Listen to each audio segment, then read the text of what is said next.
Yo, what is going on, guys? You got Glop, and today I am bringing you some coverage of RBTT Season 4. Now, you might be wondering what this is. I'm talking about the Random Battle Team Tour, and this is something that I actually competed in last year. If you go all the way back to some of the first videos on my channel, you'll see that I did some coverage of my matches from it. I did not get the chance to finish all of them, but this time around, I'm a lot more committed to the channel. Well, I'd like to think that I am. There's definitely been a gap in my content, but don't worry about that, because we're right here, we're right now. We're going to do some amazing coverage of this battle. So this was my first match of the week. I'm going up here against Manet, a player who I've never heard of. And in the drafting process, I was chosen to be primarily the Gen 3 player for my team. Now, for those who recall, last season I played primarily Generation 7. I did play one Generation 3 game where I was swept by a Corsola, and I was promptly taken off that role. But I'd like to think that that game was not indicative of my skill in the Generation 3 format. So this team, of course, recognized that, hey, I can actually play that pretty well. Let's give him a shot. So, of course, I'm going to be slotted into that position. So, going into the first game here, my team consists of Sandslash, Sableye, Starmie, Persian, Steelix, and Shedinja. Now, my first impression is that this isn't the worst roster to be given. I've definitely had way worse. I think my big players are going to be the Persian and the Starmie for their good speed and coverage. And I think that Steelix can also be fairly valuable. It checks a lot of normal types, a lot of physical attackers, and if there's no like Skarmory on the opposing end, Explosion is almost always a guaranteed KO, which is nice. Shedinja could be kind of cool if they have like a Kyogre, but if they do have spikes, then it just dies on switching. So that's going to come down to, do I have hazard management? And besides that, you know, like I said, not the worst team ever. So going into turn 1 here, I'm going to lead off with Sandslash as they send out Medicham. Now, I do have a Sableye, which resists both of this Pokemon's dual stabs. And usually it can take on most variants of Medicham, so I'm going to opt to pull a switch into that, as they actually pull a switch into their Skarmory. Now, this to me screams that they want to try to get up hazards. And looking at my roster here, I actually don't have Rapid Spin on Sandslash, so I have no way to get rid of spikes if they get set up. So that's an issue, because that means that Shedinja will be dead weight the moment a spike goes up. So I want to try to minimize the amount of hazards that my opponent can get up. I want to pull a switch into my Starmie, as they actually pull another switch into their Houndoom. And I really don't have a switch into this thing, so I just kind of go for the Hydro Pump and I take it out, which is great.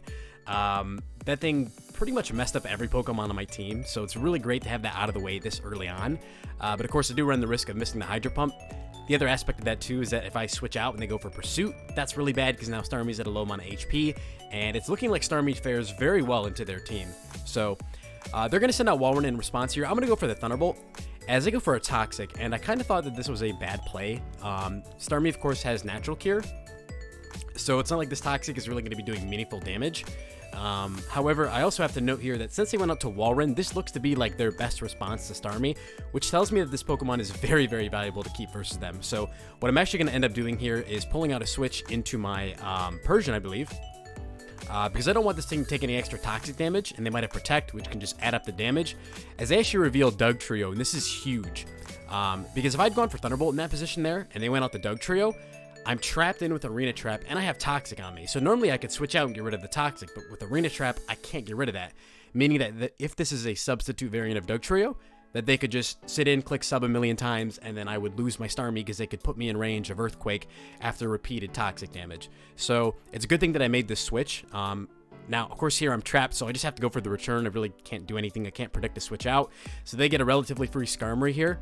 And again, I want to make sure I'm putting on the pressure. It's looking like they have no way to defend against Starmie, so I want to get that thing back on the field and just start throwing off these powerful special attacks. They're going to go for a Spike, which means that Shedinja is basically dead now. Which sucks, but I can use it as a sack, maybe for when I have to get, if I can't switch into attack, for example, maybe like Medicham proves to be an issue. So at this point here, I'm just going to go ahead and throw off a Thunderbolt as Pidgeot comes out. Now, this damage was a lot. I wasn't expecting it to do this much. And right here in the battle, I actually ran a calc, and I found out that I got the maximum roll for Thunderbolt, which is quite helpful, as well as the paralysis that I got. But I don't want to play around with damage rolls. Not to mention, let's say I go for like Thunderbolt and they pull a switch into Doug Trio, it just gets kind of dicey and weird. I really don't want Starmie getting damaged, so I'm going to opt here to just pull a switch into my Steelix. It's relatively safe. Pidgeot can't really do much to this Pokemon. And then here I'm going to predict a double switch. I was expecting them to maybe want to go out into their Skarmory to try to put up more spikes. So I pull a very aggressive double into my Starmie as I go Medicham. And this isn't really the best position to be in.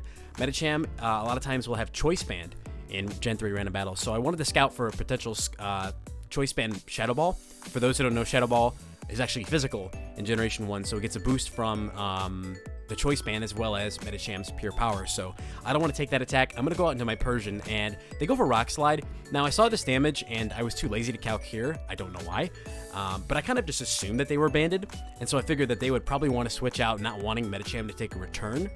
So I pull a switch out into my Starmie, expecting them to want to go out into the Skarmory. And this proves to be not the greatest play for me, because as I can see now, I actually ran the calc here and I was like, okay, this is not choice banded, so I'm kind of just throwing away HP and all of my Pokemon, which is not really the greatest situation to be in.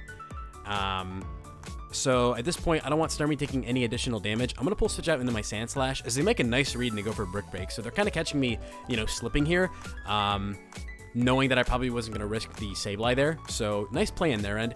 At this point, I just want to get damage on Medicham because that's going to help put it in range of Starmie's attacks. So I go right for the Earthquake as they reveal Substitute. So now I know that this is a sub 3 attack Medicham. And the next turn here, I'm going to make a cover all play. I'm going to go for Swords Dance. And the reason I did this is that I know that I'll live a Brick Break. And I actually have Slackberry on the Sand Slash. So if they attack Sand Slash, it's going to put me in range of the Slackberry, which is going to allow me to outspeed things. And if they go for Substitute here, as I Swords Dance, they're pretty much forced to attack me. So I go for the SD. And after they see that, they kind of don't want to stay in here. They're actually going to pull switch into Skarmory, which is fine for me. I'm just glad to have that Medicham off the battlefield. And at this point, I know that they probably have Roar. So I figure it's probably just in my best interest to get off damage on this thing. If I can weaken the Skarmory, that's going to open up a door for my Persian late game because there's no other normal resist on their team. So I go right for the Rock Slide, and fortunately here I do score a flinch. I don't know how game-changing this really was since Starmie just bodies Skarmory anyways, but it's definitely annoying for them. They're going to go for a Protect here to recover some HP. I didn't really feel it was worthwhile trying to call that out. I'd rather just get damage on Skarmory. So I end up going for another Rock Slide here as they go for a Roar. And thankfully they pull me out into my Starmie. And while it might be tempting here to go for a Thunderbolt just to knock this thing out, I do acknowledge that there is still the Doug Trio on my opponent's part. And if I Thunderbolt into that slot, that's going to force me to go for a Hydro Pump to try to 1-hit KO it. Whereas I can just Earthquake twice, live a Psychic, for example, right? So I run a lot more risk if I make that Thunderbolt play. So I'm going to opt to play a little bit safer. I'm just going to go for a Recover here, seeing as how they're most likely going to be forced out anyways. And this works out wonderfully for me because they go Doug Trio, and now they're in a bad spot. So they have to pull a switch, as I just go right for a Hydro Pump, just trying to knock the thing out in one hit. I still don't know what kind of set it is. Then I'm going to go for Thunderbolt. And this turn's pretty crucial here because while it looks nice, like I can pick up another KO, this is actually a really... It's not a clever bait for my opponent, but it's something that I could see some players falling for and then kicking themselves for it. Basically, the idea here is that I'm Encored in a Thunderbolt, so if I KO the Walrein, they can just bring out the Doug Trio and then get rid of my Starmie. Because in this generation, Encore lasts for a really long time, like something like 4 or 5 turns, so they would have more than enough time to KO my Starmie. So I don't want that happening.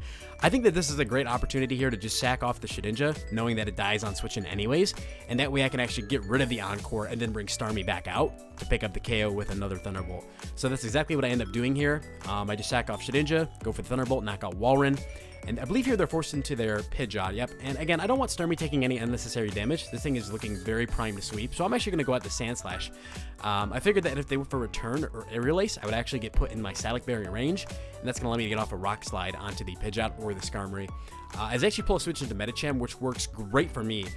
Because again, I know that I'm out of range of Brick Break, so I can very freely go for a Sword Stance here. If they go Skarmory, I can threaten it with +2 Rock Slides. If they attack me, they're going to proc that Salic Berry I was talking about, and now I'll be able to actually outspeed the Medicham in the subsequent turn. So, right here, I realize that I'm so far ahead, there's really no reason to predict them going out into Skarmory.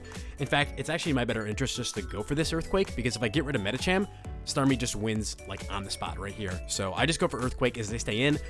That's great for me. I knock out Medicham. Skarmory's going to come out, and I died to Spikes, so there's really no point for me to not just go for a Rock Slide. They roar to get me out of here, and again, they happen to roar me into Starmie, which is unfortunate for them. At this point here, this was an unnecessary Hydro Pump. Now, I know I mentioned earlier that they could get in Doug Trio for free, but that's when I was at 50%, right? That would be an issue. I'm at 100% here, so there's really no reason for me to not Thunderbolt. But, you know, I think this was kind of like this was a big dick flex, if you will. You know, I had to show him that I hit these, and that I'm in charge of this game. So I hit the Hydro Pump, knock out Skarmory. They're going to have to go into their Doug Trio, and I believe they just go for a substitute. Yeah, so they do reveal that they are a substitute variant, meaning they have a Lychee Berry. So basically, if they get down to 25% HP, they're going to activate that berry, which is going to raise their attack. However, since I'm at 100% health, that's not an issue for Starmie. It has pretty good natural bulk, and it can take this Earthquake rather comfortably, knock out the Doug Trio with another Psychic, and at this point here, all I have to do is attack the Pidgeot, and I win the game. So they say GG on the side here. I don't say anything just yet, because Pokemon's not over till it's over. I go for Thunderbolt, they knock me out with Return, and then I'm able to send out my Persian, go for a Return of my Ohm, and secure the first game. So I would say this is a pretty convincing win for game 1. Probably should have made a note here for those who are unsure. This is a best of 3 format, so this was game 1. I'm now going to go ahead and translate over into game 2. Alright guys, and we are back for game number 2. So going into this matchup here, I've got a team consisting of Togetic, Gligar, Nidoqueen, Starmie, Weezing, and Ditto. So this time around, I'm a lot less impressed with my team. I've got a lot of repeating typings. The Nidoqueen, Gligar, Weezing all sharing those poison and ground typings, which isn't the greatest for me. I do have Starmie again, which is very nice. It's a very excellent Pokemon in Generation 3. Like I said, good speed, good coverage, so that's always helpful to have. And then I have Ditto, which is just a big pile of shit. So for those who don't know, Ditto did not gain the Imposter ability until I believe Generation 5 as a hidden ability. So when you send out Ditto in these old generations, it doesn't just instantly transform. You have to manually do that. So it's very often a liability for you, and you're most often just going to sag that thing off. So basically, I'm down a whole Pokemon from the start, which is not the greatest, but we'll see what we can do. So turn 1 here, I send out Togetic as they lead off with Nidoking, and Nidoking do one of two things. They either have Substitute and attacks, or they are Choice Band. So I want to just kind of see what kind of set this is. I'm going to go right for the Encore. This will cover if they are a Substitute variant, which they reveal to be. And this is great now because they're locked into that Substitute, so I can very freely just go for a Seismic Toss, get some damage on anything that wants to come in here. And I believe I just go for another Seismic Toss here as they go back out into Nidoking. Yep. And once again here, I'm just going to go for the Encore. It's a really safe play to make because I know that I'll take a Thunderbolt fairly well. And the idea here is that I want to try to provide a free switch into one of my Pokemon, right? So if I lock it into like a Poison move, I could go Weezing. If it's an Electric move, I could go Gligar, for example. And right here, they make a very wise switch. Potentially scouting for a Doug Trio on my end. Let's say they go for Thunderbolt and I go to a Trio, then I just kill them off with Earthquake. So they actually pull a switch out here as I go out into my Gligar to take advantage of the Thunderbolt as they go Weezing. And I know that Weezing typically runs Will-O-Wisp, so I go for a Substitute just to scout for it as they do reveal it, which is excellent for us because we can now go for Swords Dance in the next turn here and start getting some big damage on their team. And getting rid of Weezing is actually very huge for us because no Weezing means that Nidoqueen can just kind of go in. So I go for the Swords Dance here as I go for a Flamethrower to break my sub. And I figure it's not in their interest to go for a Will-O-Wisp here, because if I sub again, they're in a terrible spot. So I go for Hidden Power Flying, as I just go for the Flamethrower, which is the correct play. Now here, I'm going to make kind of an aggressive read. I really know they're not going to risk going for the Will-O-Wisp, again, because if I sub, they're in such a bad position. So I'm going to call that out, just go for another Hidden Power, as I do end up going for Flamethrower once again. And then I'm able to knock them out in the following turn with the third Hidden Power. So we're off to a good start, but then they reveal Gardevoir, and this is very bad for us because, like I said, I have a lot of poison types and slower Pokemon in the back, so I've really got no choice but to just get some damage off on this thing. Otherwise, I'm straight up going to lose to it. So I go for the Earthquake. Does a lot of damage, but Psychic is going to pick up the KO here. So I'm going to go out to Togetic because I know I can take any one hit from this Pokemon, and I can just go right for the Seismic Toss. Now, they end up missing a Hypnosis here, which I do think is, you know, it definitely changed the game. However, this shit happens, you know, it's Pokemon, and that's a very inaccurate move, so you can't always expect to land it. It almost feels like a desperation attempt there, because at that point, you may as well just get off some damage, I feel like, with Psychic, or maybe go for a Calm Mind if you can live the Seismic Toss, but either way, they go for the risk, it doesn't work out for them, and I'm able to pick up the KO with a Seismic Toss. So they go back out into Nidoking here, and again, it's the same situation as before. No. I want to be able to provide a comfortable switch-in for one of my teammates, so I'm just going to opt to go right for the Encore here. As I go for Substitute. Don't really agree with this play, especially after they saw it turn 1, so once again, I'm very free here to just go for a Seismic Toss, as they reveal Camerupt, And this is a very free switch for me here. I can just go out into Nidoqueen. I know that I take any one fire move, and they're probably not going to go for like an Earthquake, for example. So they end up going for Toxic, and this actually covers that too, since I'm immune to it. So able to just go here for the Earthquake and knock out the camera up. This is a Choice Band Nidoqueen. And then right here, they go out to Nose Pass. Now this tells me that the rest of their team is probably weak to ground, which is very unfortunate for them. I think the only thing that could knock me out here would be an Explosion. I'm not even sure of that damage roll, but I feel that it's best here to just go for an Earthquake and get off as much damage as possible. They go for an Earthquake of their own. It completely bounces off, and I go right for the next Earthquake here. Now, they kind of throw in this next turn. I really didn't understand this. I think this was like a, this was probably just them being on tilt. So Nidoking is faster than Nidoqueen, and they could have easily gone out to this thing and knocked it out right here, but they decided to go out into Magcargo. Nice throw! And I can't tell you why. I think, honestly, they just got really shook. You know, playing a boss like me, this will happen sometimes. So they decide, you know what, fuck it, I don't need Magcargo. They're going to throw that bitch out. And again, I really think you should have just gone up to Nidoking here. Like, you outspeed, you knock me out. I don't know why they sacked Magcargo, but they do, which is awesome. So they're going to go out to Nidoking now, KO me with Earthquake. But it's fine because we have the Starmie just chilling in the back here, and I'm able to clean up the game with a Psychic, giving us a 2-0 win over Manit. So, both these games were very convincing, I would say. But I will admit that in this game in particular, I think the matchup was pretty much in our favor. I think that, you know, Camerupt and definitely the Gardevoir had potential to be threatening to us. But it looks like after they lost to Weezing that they didn't really have the best response to Gligar. So that definitely worked out for us. We were able to get rid of the Gardevoir early, meaning that the rest of my poisons were safe in the back, and we could just clean up the game with Starmie. So GG's to Manit. That's going to be it for my week 1 game for RBTT. I'm going to try to post these, you know, regularly. You should be seeing these once a week. I don't want to get behind like I did last time around. So hope you guys enjoyed watching. I will see you in the next video. Peace.